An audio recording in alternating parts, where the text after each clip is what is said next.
A lot of you aren't going to like what I'm about to say, but I genuinely believe that I know the cure to depression. But before I tell you exactly what this cure is, I want to lay a little bit of foundational knowledge to kind of change your mindset about things. Now, whether you're atheist, whether you're a Christian, whatever you are, take this into a mental note and think about how it might actually be like true, how it might actually be affecting your life in this way. God is the embodiment of everything good, and the devil is embodiment of everything bad. Now, you might be getting some thoughts, just stick with me here. Don't click off. God is the embodiment of everything good.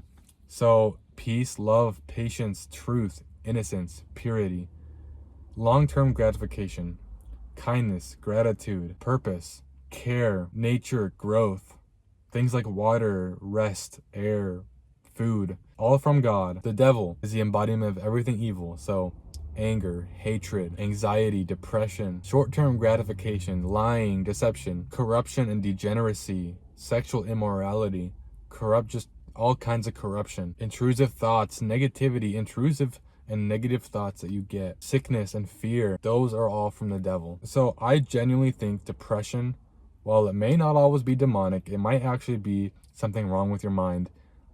I genuinely believe 9 times out of 10, depression and anxiety come from the devil. It comes from a compounded life that isn't of God, because you gotta look at it this way. The more I live the life of the devil, the more I live the life of sexual immorality, partying, drugs. Obviously, I never really done drugs, but degeneracy, evil, corruption, lying, cussing, just like even cussing. I know I cuss. I mean, sometimes I cuss on YouTube, but it's like the habit of cussing and like all these things together, combined, like continually, porn, all these things. The more I ate junk food and like gave way to junk food and like eating disorder, the more I like spoke negativity into the world and cursed and gossiped and told like trash talked and everything. The more I entertained my negative and intrusive thoughts that I would get on a daily basis. The more I did all these things, the more anxious and depressed I got as a result in life. Because you got to realize really quickly, I've said this in a million different videos already. People who watch my videos are probably going to get really tired of it now. Instant gratification is like this. So let's say porn, boop, and it goes back down. Let's say masturbation, boop, and then it comes even further down. Junk food, you ate a bunch of junk food. You just like binged on junk food. Well, okay, it goes back up. It feels really nice. You know, it feels really good all the way up here and then way down, all the way down. So what we have to realize is the times when we get addicted to instant gratification, the times we aren't doing those habits, the times we aren't smoking, the times we aren't eating the junk food, our life is worse than it usually is, worse than it should be. Because every sin, and now stick with me here if you're not a Christian, just stick with me, every sin kind of ties together. Now that's why somebody who's addicted to porn has a higher tendency to become confused with their attractions and their gender and develop very weird like attractions and like kinks. That's why somebody like Jeffrey Epstein, who did a lot of things with children on the island, as we know, was also prone to homosexuality. It all ties together, and that's why a lot of people say the Antichrist will be homosexual, because as much as people don't want to admit it, sins are tied together. The more you are prone to one thing, the more you'll be prone to another thing. Now, somebody who's very manic and somebody who's very like outgoing and energetic all the time, and somebody who has that kind of personality, they are not going to be susceptible to depression and anxiety. They just won't be. Doesn't mean they can't get it, but they will be less susceptible to that. However, if they're living a very evil life, they're not going to be content with themselves and they might develop depression. So I really think at the bottom line of everything, live a life of the devil, you are going to be depressed and anxious, because living a life of the devil is not natural. Living a life of God, telling the truth, peace, love, sharing acts of kindness, sharing your food, doing things just like praying to God, worshiping God. All these things are going to be the natural way to live, the natural order of things. So you'll be more happy and content living that life. But the life of the devil will not be the natural order of things. It won't be the way that we were intended to live. And because it's not the way we were intended to live, we're going to be more depressed, anxious, unfulfilled, uncontent, miserable, like feeling like there's more for us out there. That's what we'll feel if we live the life of the devil. A lot of people are going to hear devil, are going to hear God, and they're going to be like, okay, nope, okay, I don't care. Like, I'm not spiritual. I don't believe in the devil. I don't believe in God. It doesn't even have to be something you believe in. It could be like, of course, I know devil's real, by the way. God is real. These things are real. Jesus is real. Jesus was real. He was God in human form. and 100% human, 100% God. He was real. He really did die on a cross. But even if you don't believe that, there is still evil and there is still good in the world. And living a life of good will make you more happier than living a life of evil. That's just the bottom line. So, and it's interesting because when we're depressed, tend to prioritize ourselves over others sometimes because we feel like we're not getting enough, so we need to help ourselves. But when we help ourselves instead of others, instant gratification, it feels good, but then it feels your life on a baseline level gets worse. But if you're depressed and you help other people and you're kind and you're grateful for things, even though you have really nothing to be grateful for, your baseline energy and baseline like love for life, like mental health, your baseline mental health will start going up and up and up. Giving somebody half your net worth when you're poor, it's gonna suck. But afterwards, you're gonna go back up and you're gonna be even more positive and more loving of life afterwards, just because of what you just did. An act of God, an act of good in the world. So the cure to this is to simply chase after God's attributes, even if you have to force it, like just force it. So practice presence and flow state and overcome being in your head, mind wandering. Mind wandering is the next thing I was going to mention about depression. You might not believe the spiritual element of any of this, but bottom line is mind wandering, having a distracted mind will lead you to depression. 100%. Anxiety, depression, it will not make you happy. The golden retriever kind of personality who's just enjoying nature and enjoying all these things and enjoying life and this and that, they are so much happier than the person who's depressed and they're in nature, but they're thinking about their wife and their girlfriend, or they're thinking about this that happened last week, or that embarrassing moment, or oh, I have an interview. Like so much like stuff to think about stuck in their head.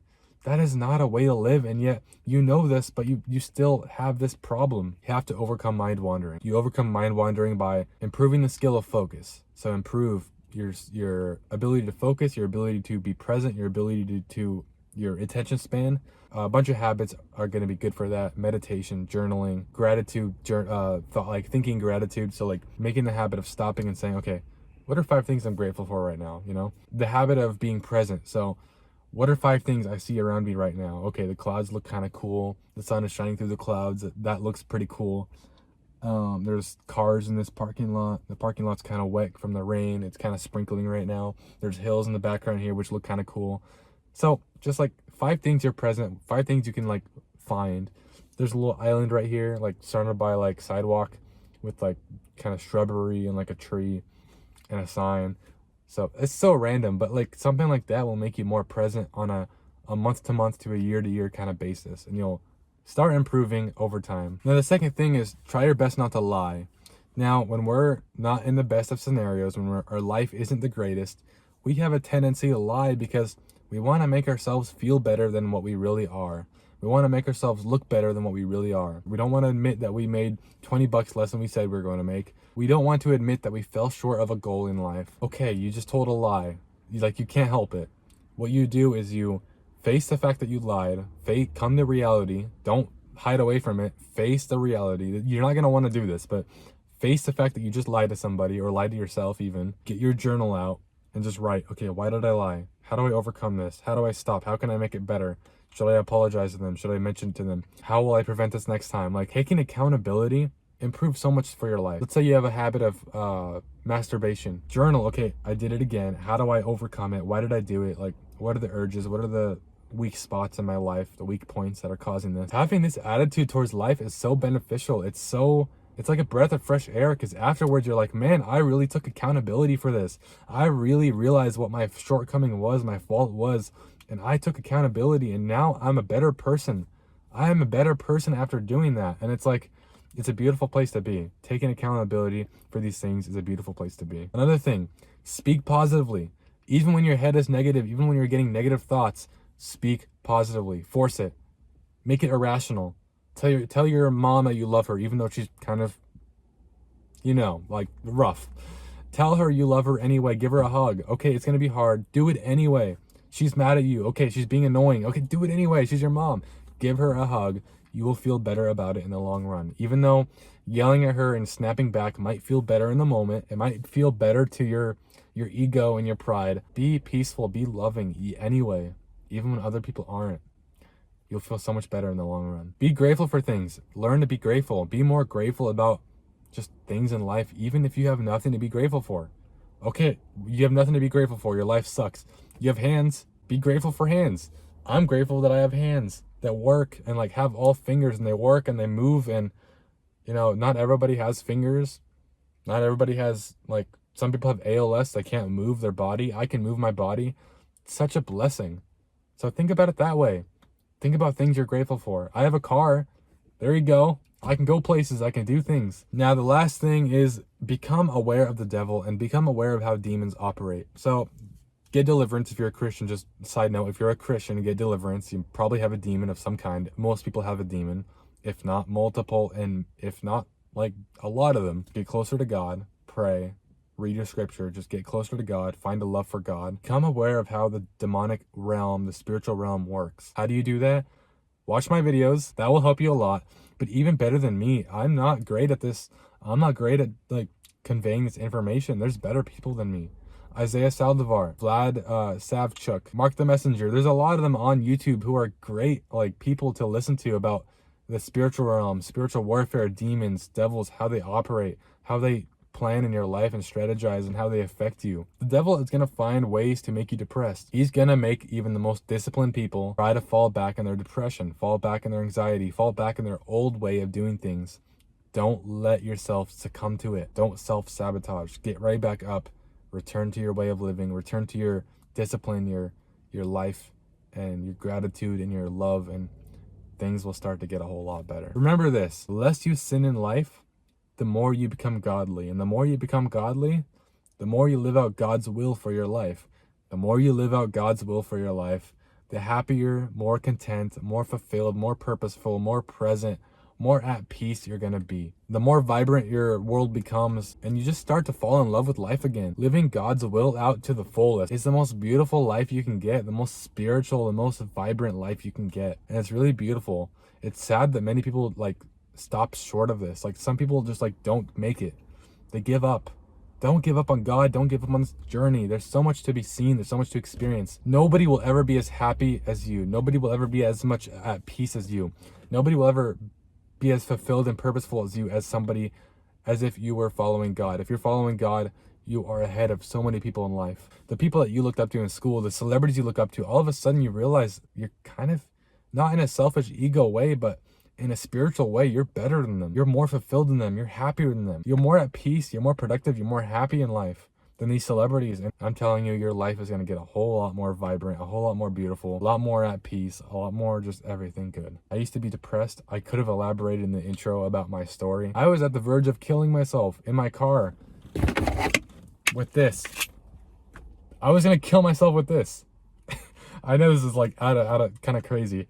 I still have this here in my car. I was going to kill myself with this knife. I had it up to my neck, but God won over my life. The devils didn't win over my life. God won over my life. I decided to choose good for my life. I decided to keep going. And not even a year later, I found God. And not even a year after that, I got saved. So it's really beautiful to endure and to keep going and to just have faith in God, even though you don't even know him, even though you don't even know the scripture, even though you don't even know the nature of God, you don't even know who God is. Just have faith, trust in God, and just be patient, and he loves you and he wants a relationship with you. Stay strong. I love you all. I will see you all in the next one. Goodbye.